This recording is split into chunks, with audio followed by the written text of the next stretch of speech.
I was just coloring. Just start with the horn. I have a unicorn coloring book, so let's start. Let's start with the rest of the pages. Yeah. Oh my god, it's a family. Very cute. Oh, so this is the diva that we will be coloring today while talking about little note facts about different countries, right? Maybe it'll be fun, maybe it'll be dark, maybe it'll be kind of twisted. Let's see.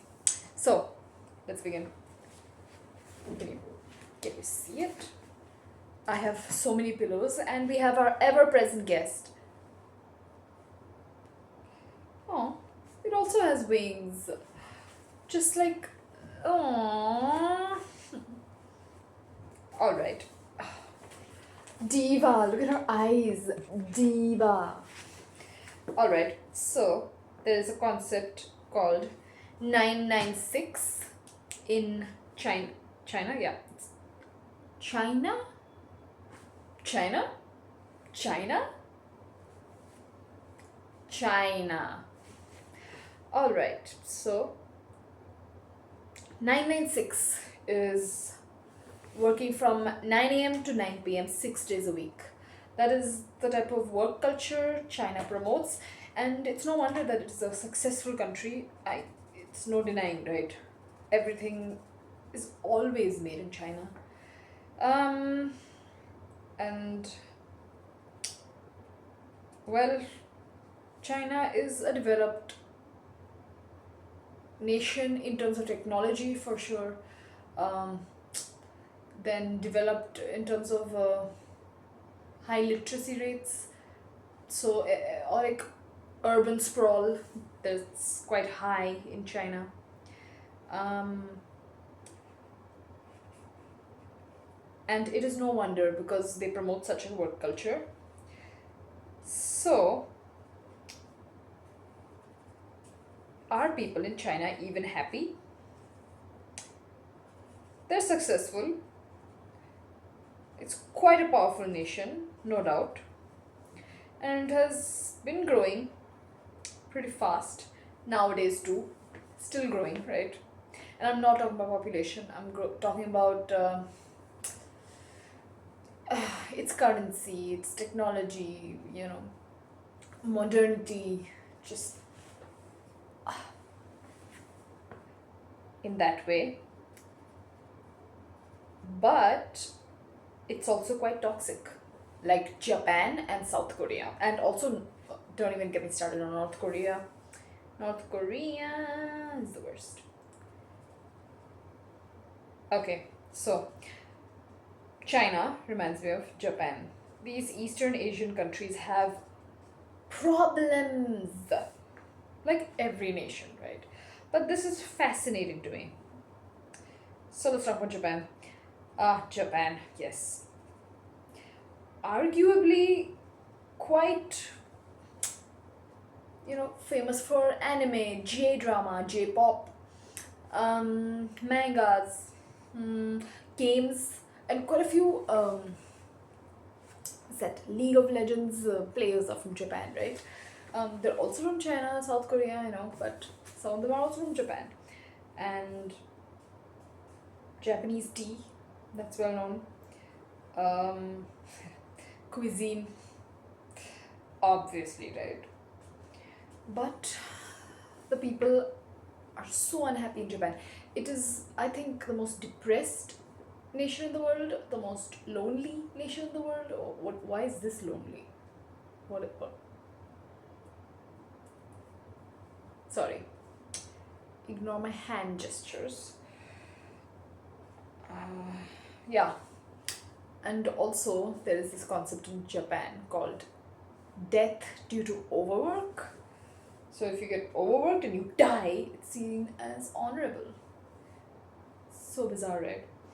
And shut-ins, the shut-ins of Japan, they've grown exponentially. And I think now the numbers are even higher, female included. Bed rotting culture in Japan, ugh, quite a depressed nation. They have very high elderly population dying. They're just committing suicide. And also the expenses in Japan are so high that people don't want to have kids because it's so expensive. And even elderly population, they still post retirement, they're still working because they cannot sustain themselves without working. Yeah. So there's that. There are villages, entire villages with one child or sometimes zero children. It's a crisis. It's a crisis at this point. The nation of Japan will no longer exist in the next 50 years. It's the population rate has declined beyond replacement level. Oh, what is happening on the screen? So, have you noticed how many anime themes are certain like similar topics, right? Like friendship and love and what else? Like bullying. It's quite a few shows about bullying. It's all over Netflix. I have seen quite a few of them. It's nice watch, like seeing bullied people get justice. But that really speaks volumes about Japan. Again, Japan, China, similar trajectory because they're both very successful nations. Well known, Japan, small nation, but even after the 2009 earthquakes, it rebuilt itself from scratch. From scratch, the earthquakes destroyed, absolutely destroyed, demolished Japan. And I think there was a recent one too, and tsunamis in Japan too. But still, it rebuilt itself based sheerly off of human resources.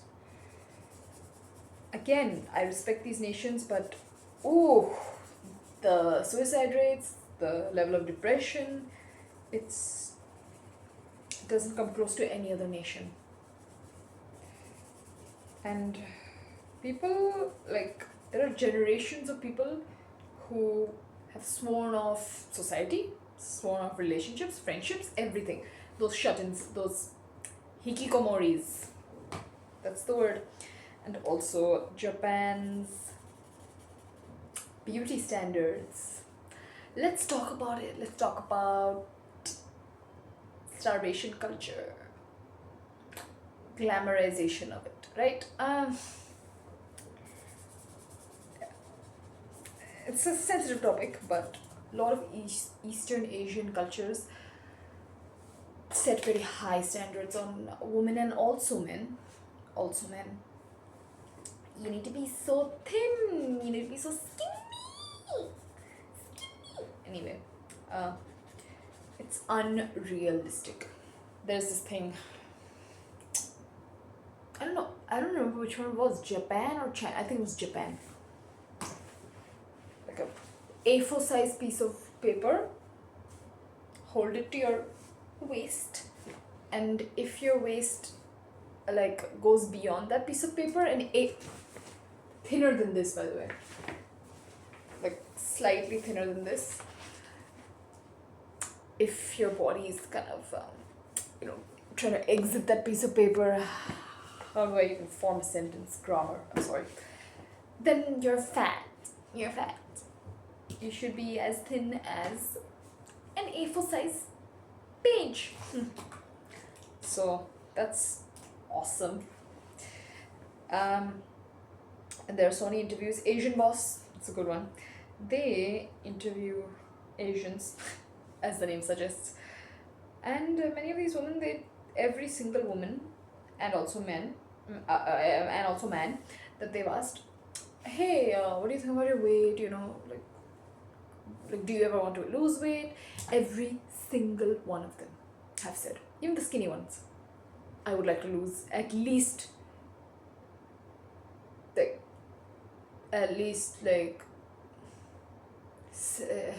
if not 3 or 4 or 5 pounds. So that was actually quite sad. Even the skinny women, and some of them admitted to starving themselves. So that was quite revealing.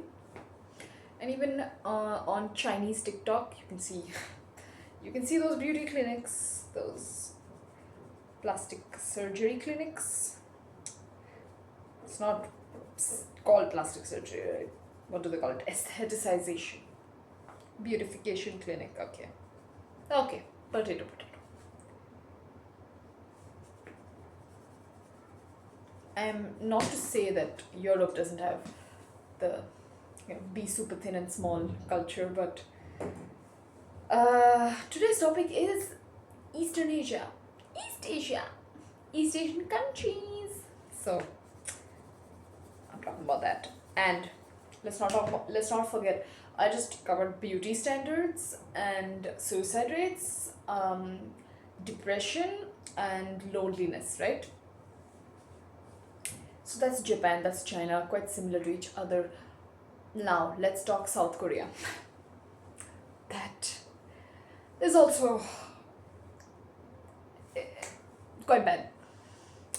In both South Korea, Japan, and how am I saying both but saying three nations' names?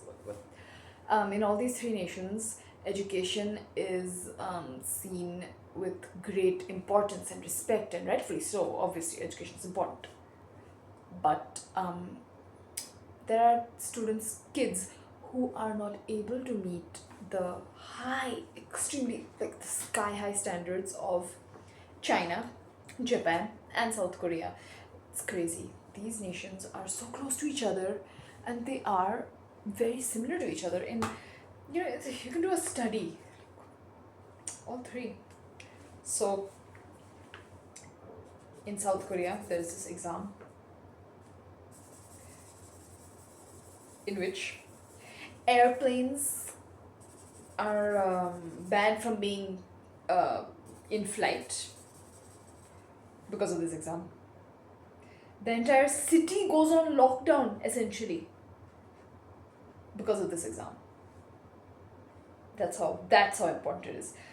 To enter Seoul National University and other prestigious universities in South Korea, activities, your post study work, like what I just those sort of things. You know what I'm saying? Like running track, running field, cheerleading, basketball, rugby, what have you. So these Asians, what they do is these activities are they're seen with great respect and admiration in the resume. So everything is strategic. Everything is a strategic move. If they learn the violin, they're going to be the best violinist out there. I mean, they're massive amount of pressures that they take, they still perform so well. I don't know, like I admire them. I really do. I admire and pity them. So everything, they're just good at everything they do. They do try hard. They're not just like, oh, I didn't just like stumble upon success. That, not to take away from their hard work, but whew, it is a lot of work, I must say. There was this woman, she killed her family. I mean, and this was the attitude she had. I killed my family. So I think she was crazy. Anyway, she lied to her family. She was Asian American, lied to her family, saying that I got to Harvard and everything was fake. A fake certificate, fake schedule that she maintained. It's just to keep up with the facade that, yeah, I am successful. Oh yeah, I got into Harvard, even though she did not, and eventually murdered her parents. So there's that. So then the pressure to maintain this facade, this image, oh, I don't even try, like I'm just so gifted. They try, they really do. So this pressure is always, it's a constant sometimes, and it's not just you going to the, going to give a test, right? It's your entire family depending on you. So anybody can cave under that pressure. Anyone. And also it becomes second nature to them not to live life, not to have fun, not to, chill out once in a while. No, it's incredible discipline. And if that's the life that they like, that's great, but the suicide rates say otherwise. So there's that performance pressure. Yeah. Now let's talk about the pop industry, K-pop, uh, J-pop. You think, right? Like, oh, maybe performing arts might be a little more chill. Maybe everything is not that serious, but it is. But it is. But it is. So competitive and cutthroat. In a few K-pop bands, you are not allowed to have a boyfriend. Like, you are legally bound to follow the contract. And if the contract says no boyfriend, no girlfriend, then yeah, you're not allowed.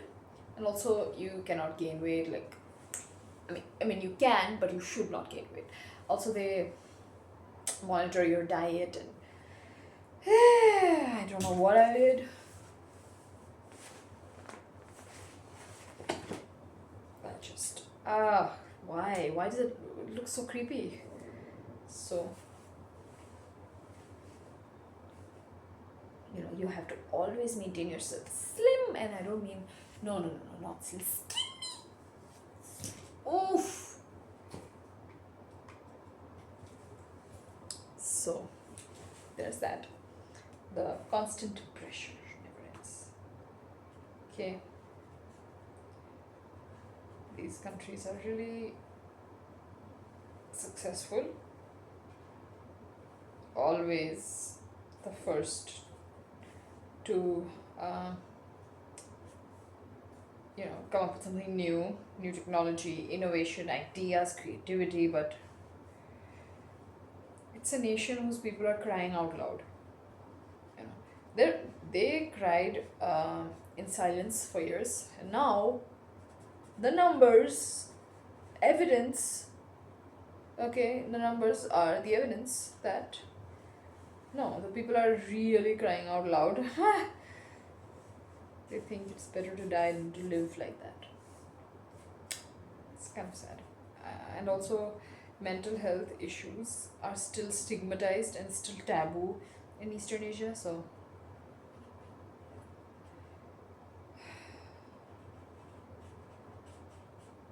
you know what? I have given up on this.